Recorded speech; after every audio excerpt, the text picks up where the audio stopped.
War of the Worlds by H. G. Wells. Book 1, Chapter 15. What Had Happened in Surrey. It was while the curate had sat and talked so wildly to me under the hedge in the flat meadows near Halliford, and while my brother was watching the fugitives stream over Westminster Bridge, that the Martians had resumed the offensive. So far as one can ascertain from the conflicting accounts that have been put forth, the majority of them remained busied with preparations in the Horsell pit until 9 that night, hurrying on some operation that disengaged huge volumes of green smoke. But 3 certainly came out about 8 o'clock, and advancing slowly and cautiously, made their way through Byfleet and Pireford towards Ripley and Weybridge, and so came in sight of the expectant batteries against the setting sun. These Martians did not advance in a body, but in a line, each perhaps a mile and a half from his nearest fellow. They communicated with one another by means of a siren-like howl, running up and down the scale of one note to another. It was this howling and firing of guns at Ripley and St. George's Hill that we had heard at Upper Halliford. The Ripley gunners, unseasoned artillery volunteers who ought never to have been placed in such a position, fired one wild, premature, ineffectual volley, and bolted on horse and foot through the deserted village, while the Martian, without using his heat ray, walked serenely over their guns, stepped gingerly among them, passed in front of them, and so came unexpectedly upon the guns in Painshill Park, which he destroyed. The St. George's Hill men, however, were better led, or of a better mettle. Hidden in a pine wood as they were, they seemed to have been quite unsuspected by the Martian nearest to them. They laid their guns as deliberately as if they had been on parade, and fired at about 1,000 yards range. The shells flashed all round him, and he was seen to advance a few paces, stagger, and go down. Everybody yelled together, and the guns were reloaded in frantic haste. The overthrown Martian set up a prolonged ululation, and immediately a second glittering giant answering him appeared over the trees to the south. It would seem that a leg of the tripod had been smashed by one of the shells. The whole of the second volley flew wide of the Martian on the ground, and simultaneously both his companions brought their heat rays to bear on the battery. The ammunition blew up, the pine trees all about the guns flashed into fire, and only 1 of 2 of the men, who were already running over the crest of the hill, escaped. After this it would seem that the 3 took counsel together and halted, and the scouts who were watching them reported that they remained absolutely stationary for the next half-hour. The Martian who had been overthrown crawled tediously out of his hood, a small brown figure, oddly suggestive from that distance of a speck of blight, and apparently engaged in the repair of his support. About 9 he had finished, for his cowl was then seen above the trees again. It was a few minutes past 9 that night when these 3 sentinels were joined by 4 other Martians, each carrying a thick black tube. A similar tube was handed out to each of the 3, and the 7 proceeded to distribute themselves at equal distances along a curved line between St. George's Hill, Weybridge, and the village of Send, south-west of Ripley. A dozen rockets sprang out from the hills before them so soon as they began to move, and warned the waiting batteries about Ditton and Esher. At the same time 4 of their fighting machines, similarly armed with tubes, crossed the river, and 2 of them, black against the western sky, came into sight of myself and the curate as we hurried wearily and painfully along the road that runs north out of Halliford. They moved, as it seemed to us, upon a cloud, for a milky mist covered the fields and rose to 1/3 of their height. At this sight the curate cried faintly in his throat and began running, but I knew it was no good running from a Martian, and I turned aside and crawled through dewy nettles and brambles into the broad ditch by the side of the road. He looked back, saw what I was doing, and turned to join me. The 2 halted, the nearer to us standing and facing Sunbury, the remoter being a grey indistinctness towards the evening star away towards Staines. The occasional howling of the Martians had ceased. They took up their positions in the huge crescent about their cylinders in absolute silence. It was a crescent with 12 miles between its horns. Never since the devising of gunpowder was the beginning of a battle so still. To us, an observer about Ripley, it would have had precisely the same effect. The Martians seemed in solitary possession of the darkling night, lit only as it was by the slender moon, the stars, the afterglow of the daylight, and the ruddy glare from St. George's Hill and the woods of Payne's Hill. But facing that crescent elsewhere, at Staines, Hounslow, Ditton, Esher, Ockham, behind hills and woods south of the river, and across the flat grass meadows to the north of it, wherever a cluster of trees or village houses gave sufficient cover, the guns were waiting. The signal rockets burst and rained their sparks through the night and vanished, and the spirit of all those watching batteries rose to a tense expectation. The Martians had but to advance into the line of fire, and instantly those motionless black forms of men, those guns glittering so darkly in the early night, would explode into a thunderous fury of battle. No doubt the thought that was uppermost in 1,000 of those vigilant minds, even as it was uppermost in mine, was the riddle how much they understood of us. Did they grasp that we in our millions were organised, disciplined, working together? Or did they interpret our spurts of fire, the sudden stinging of our shells, our steady investment of their encampment, as we should the furious unanimity of onslaught in a disturbed hive of bees? Did they dream they might exterminate us? At that time no one knew what food they needed. 100 such questions struggled together in my mind as I watched that vast sentinel shape, and in the back of my mind was the sense of all the huge unknown and hidden forces Londonward. Had they prepared pitfalls? Were the powder mills at Hounslow ready as a snare? Would the Londoners have the heart and courage to make a great Moscow of their mighty province of houses? Then, after an interminable time, as it seemed to us, crouching and peering through the hedge, came a sound like the distant concussion of a gun. Another nearer, and then another. And then the Martian beside us raised his tube on high and discharged it, gun-wise, with a heavy report that made the ground heave. The one towards Staines answered him. There was no flash, no smoke, simply that loaded detonation. I was so excited by these heavy, minute guns following one another that I so far forgot my personal safety and my scalded hands as to clamber up into the hedge and stare towards Sunbury. As I did so, a second report followed, and a big projectile hurtled overhead towards Hounslow. I expected at least to see smoke or fire, or some such evidence of its work.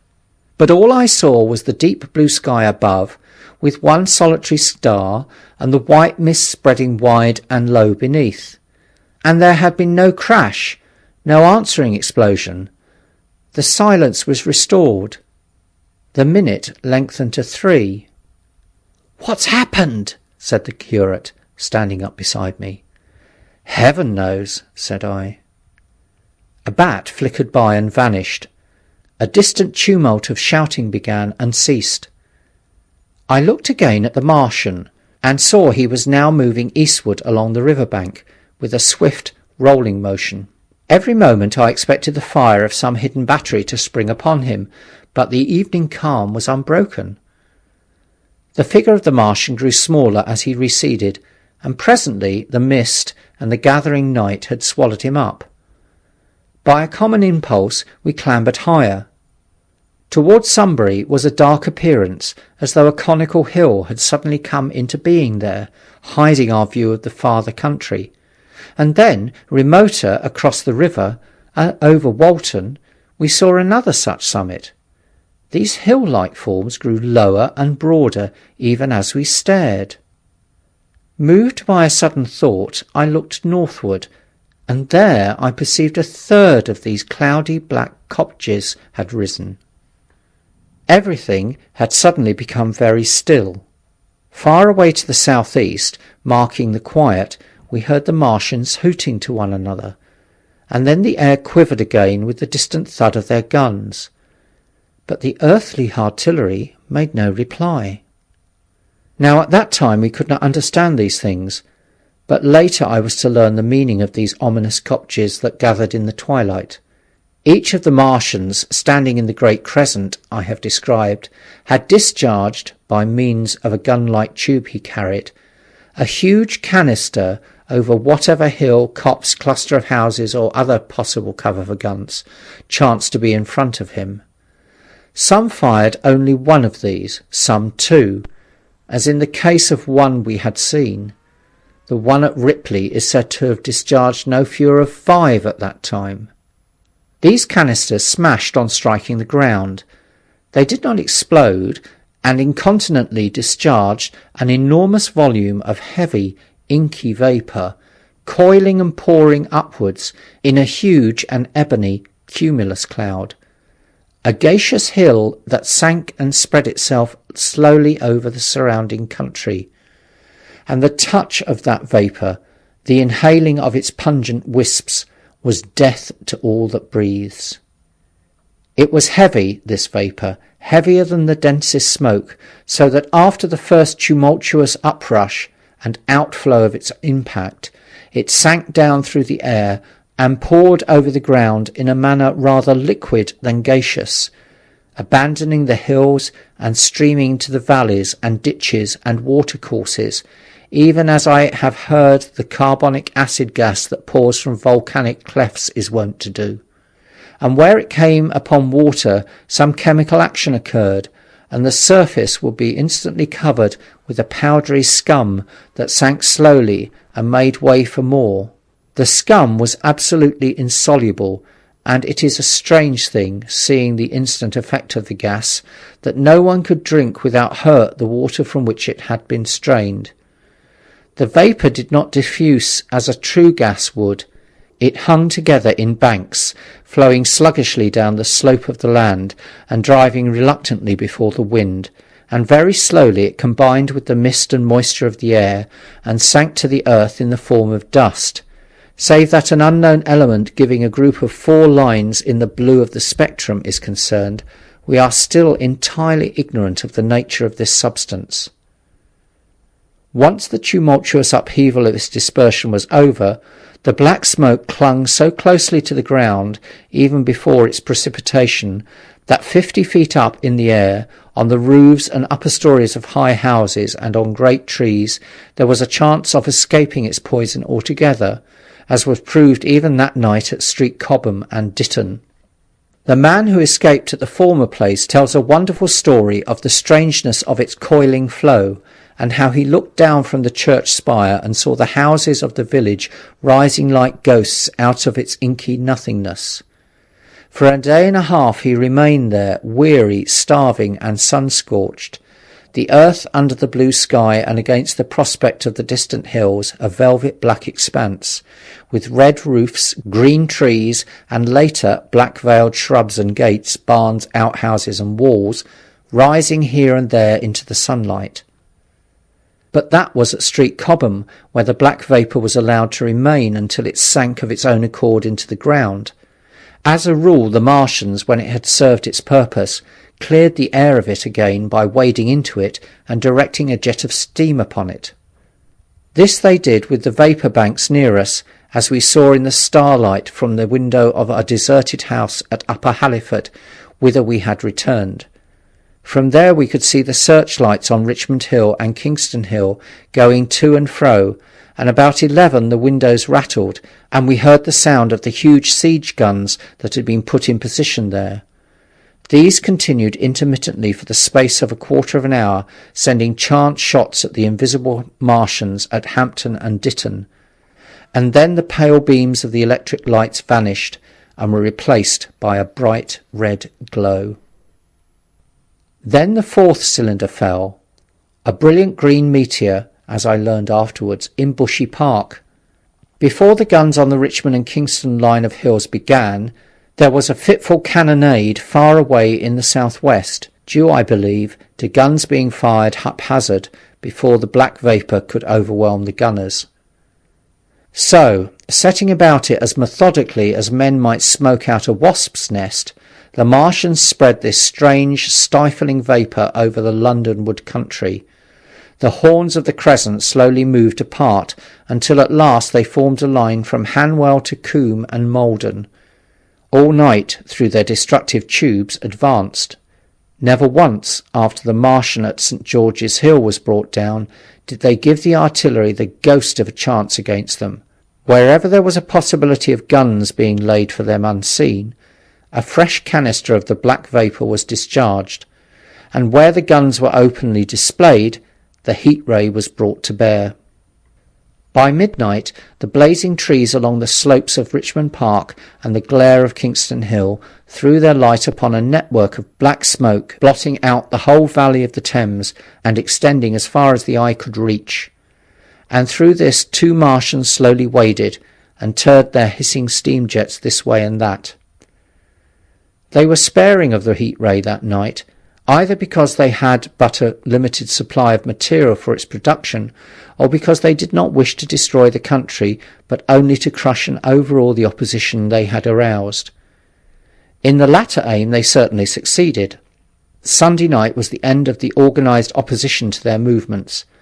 After that, no body of men would stand against them, so hopeless was the enterprise. Even the crews of the torpedo boats and destroyers that had brought their quick firers up the Thames refused to stop, mutinied, and went down again.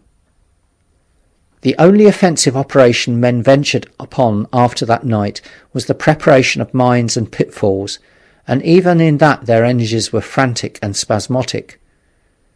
One has to imagine, as well as one may, the fate of those batteries towards Esher, waiting so tensely in the twilight. Survivors there were none.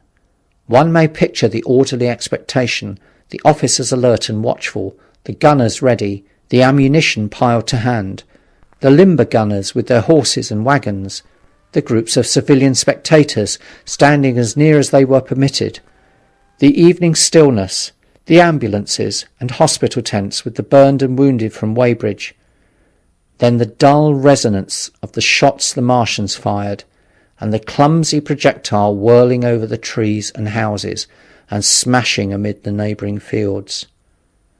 One may picture, too, the sudden shifting of the attention, the swiftly spreading coils and bellyings of that blackness advancing headlong, towering heavenwards, turning the twilight into a palpable darkness, a strange and horrible antagonist of vapour striding upon its victims, men and horses, near it seen dimly, running, shrieking, falling headlong, shouts of dismay, the guns suddenly abandoned, men choking and writhing on the ground, and the swift broadening out of the opaque cone of smoke. And then night and extinction. Nothing but a silent mass of impenetrable vapour hiding its dead. Before dawn, the black vapour was pouring through the streets of Richmond, and the disintegrating organism of government was, with a last expiring effort, rousing the population of London to the necessity of flight. End of chapter 15.